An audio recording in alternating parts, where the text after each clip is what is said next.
Hey everyone, today we're going to talk through SEO content updates. Siege is a company that publishes thousands of blog posts per year. As part of that process in a maturing industry, we're also updating just as many. So through that process, want to share with you the end-to-end way we think about SEO content updates and how to leverage those in the most high impact for low effort kind of way to see the most results for your business.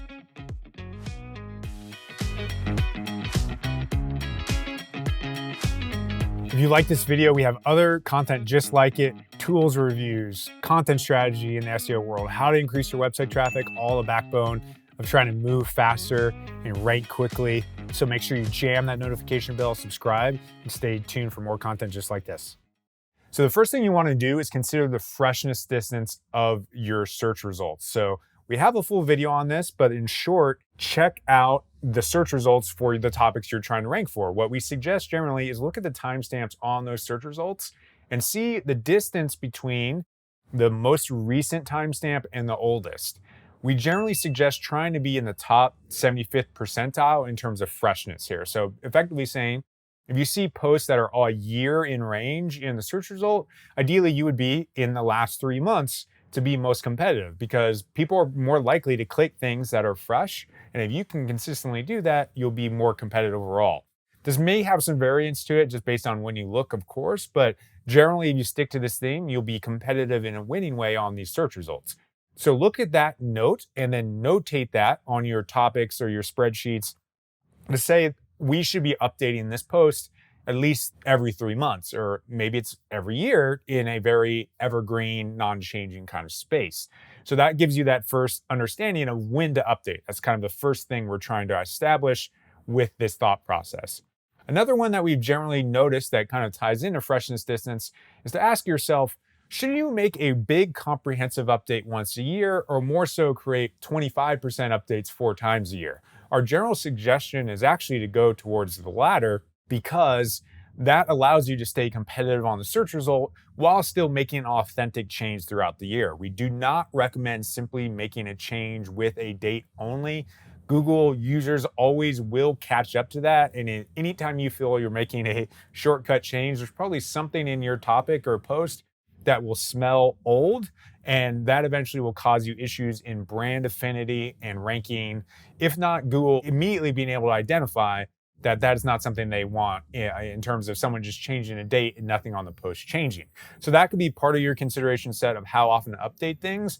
But past that, I think a thing that generally is a good best practice that if you do this, you'll be fine and be very competitive and rank very well, is update once a year. I think this process generally works to make a big change, make the right amount of change for every post, and always stay competitive. You will consistently always stay competitive on non-new search results if you do these kinds of updates for 90% of the results that exist.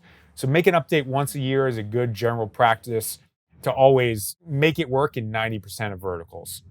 So once you've kind of got an understanding of what sequence and how often you need to update things, that should also give you a context for what kind of bandwidth you should associate to that on your team. So if you know you have 100 new pieces of content that need to be updated once a year, you'll now get a sense of how often, how much resources you need to put against updates. I think a failure that many people will not realize is they will just do new content and not adequately bandwidth against old content.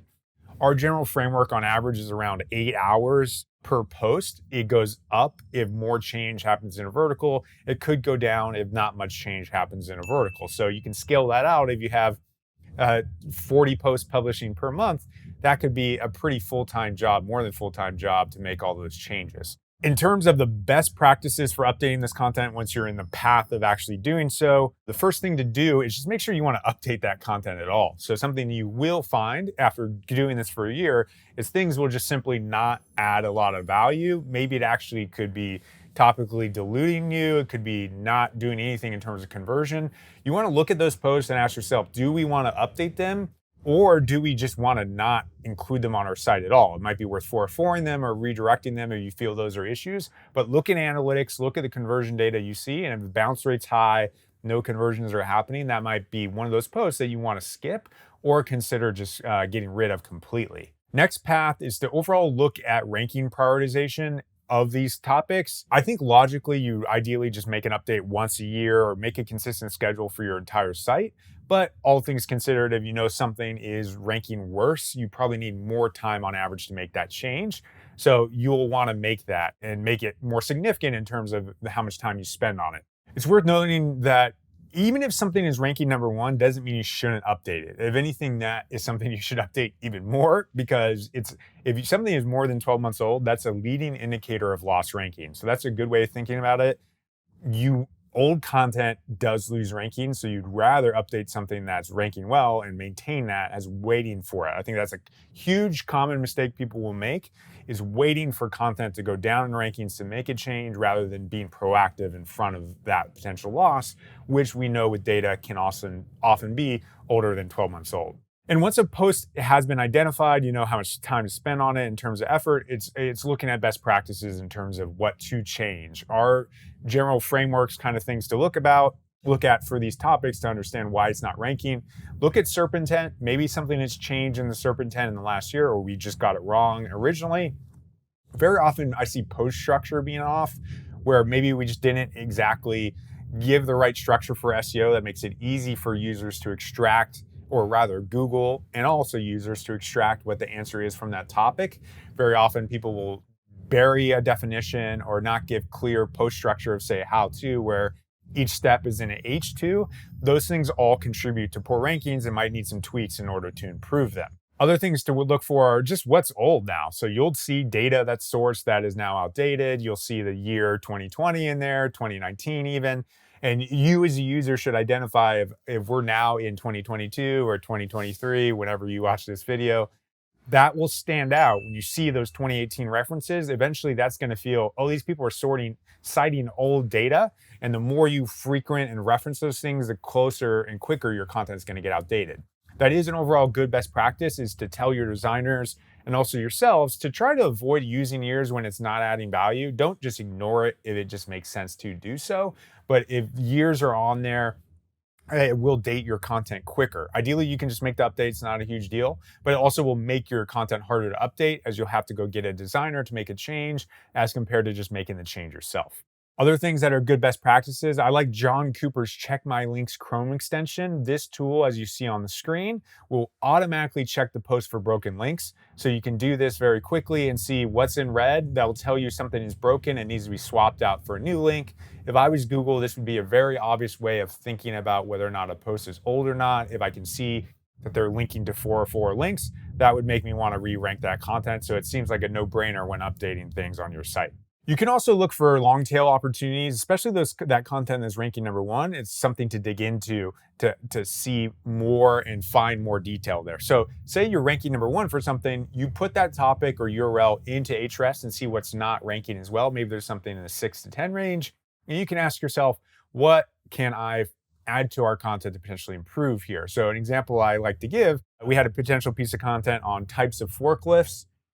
On the surface, you just give types of forklifts and you might add 12 or what have you to those topics. But if you look into the keyword rankings, you can see there's actually a decent amount of people who search 7 types of forklifts.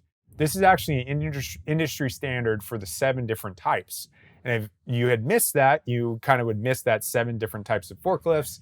Maybe you want to reframe your post to add a few other examples, but you'll get that industry standard and also rank for that long tail. That's just a kind of common framework that might come up when you're making these updates. Hopefully you've established freshness distance, you're starting to make updates to this content. One of the things I would look for is to processize this.